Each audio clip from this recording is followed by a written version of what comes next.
Kelių metų pradėjai žaisti krepšinį. Nu, galim sakyti, nuo 15 metų Šilutės sporto mokykloje pradėjau žaisti. Kas tavo pirmasis treneris? Dainius Gricevičius. O kas tavo autoritetas gyvenime, galbūt, gal aikštelėj? Nežinau, kažkaip tokio autoriteto kaip ir neturiu labai. O brolis? Brolis, aišku, kažkiek suteikia to, pasižiūri, kaip jis viską, nes jis daug jau perėjęs, daug žino, daug pamokų išmoksti iš jo ir visą kitą. O krepšinio aikštelėj ką lygiuojasi?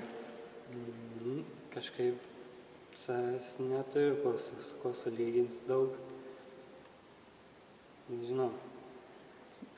Praėjusį sezoną žaidėjai Kazachstano antrojo lygio, papasako plačiau apie gyvenimą tenais, koks ten lygis, gyvenimo sąlygos, sportavimo, kaip pati šalis galbūt, aplankei ką nors. Ja, buvo įdomu iš tikrųjų pamatyti visą Kazachstaną, kaip gyvenimas iš tikrųjų nėra blogas, gyvenimo sąlygos buvo iš tikrųjų geros, viskas duota, maitinimas, gyvenimas, viskas vietoje, treniruotės, viskas organizuotai. Kaip Kazachstanas irgi, aišku, yra daug skirtingų vietų ir viskas skirtingai atrodo. Visi miestai visiškai skirtingai atrodo. O galėtum palyginti, pavyzdžiui, kuriam mieste gyvenai? Aš gyvenau Atyrau. Didelis miestas? Jis nebuvo labai didelis ir palei visą jos kraštovaizdis irgi labai skiriasi nuo Lietuvos, gamtos, nuo visko.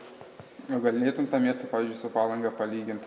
Oi, Palanga tai kur kas geriau. Palanga geriau? Taip. O kaip čia Palangoje dažnai nueini prie jūros? Kažkaip ne, nėra to kažkaip daug laiko, bet tikiuosi dar ir nueis, nesiki. Ar seki, pavyzdžiui, savo brolio rezultatus Lietuvos Ryto komandoje?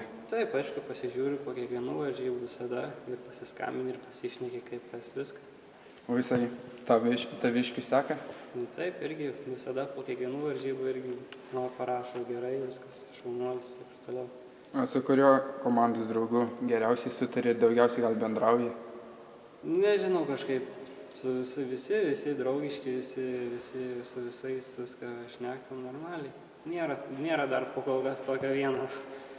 Esi pats jau vienas iš jaunesnių komandos narių, ar tenka kokios nors užduotys iš vyresnių žaidėjų, pavyzdžiui, kokius po treniruotės kamuolius surinkti? Ne, tai taip, aišku, visada kiekvienoj komandai dažniausiai tai būna, kas jauniausias, tai ir atlieka, ar tas kamuolius surinkti, ar kokį nuo rūbinės rakto atnešti, atvakinti, ten dar kažką paimti, viską. Ir į varžybas visus viską paimti. Tai yra Palangoje tokių užduočių? Jo, tenka. O kas dažniausiai liepia, pasako, kapitonas ar? Aišku, dažniausiai šakinis, mūsų kapitonas dažniausiai prisideda prie tai. Ar tikėjaisi tokio gero starto tiek pačiam, tiek komandai? Pačiam iš tikrųjų nelabai tikėjausi tokio, bet labai čia taip gaunasi išėjo su mūsų komanda, mažai žmonių dabar, gaunu daug laiko žaisti ir bandau tai viską išnaudoti. Aišku, komanda iš tikrųjų mūsų surinkta yra gera, tai tikėjausi to. Kaip atrodo Mato Juciko dienotvarkė? Viskas labai paprasta, aišku. Papusryčiavus, išeini į treniruotę. Po treniruotės, aišku, grįžęs, kažkiek tai laiko eini pamiegoti, atsikėlęs, vėl ten biškį pabūni, vėl išeini į tą treniruotę. Vėl grįžęs, nieko, pavakarieniauji, paskaitai, ką nors dar ir viskas. O ką mėgsti skaityti? Nieko, šiaip kokios naujienos internete ir viskas, kas naujo. O kaip atrodo tavo laisvalaikis, pavyzdžiui, kai krepšinio nėra? Dažnai iš tikrųjų po varžybų grįžti namo pas tėvus į kaimą ar kur, dar su draugais kokiais susitinki. Šiaip dažniausiai pailsėti nori tą šeštadienį, sekmadienį. Nieko daug neveikia.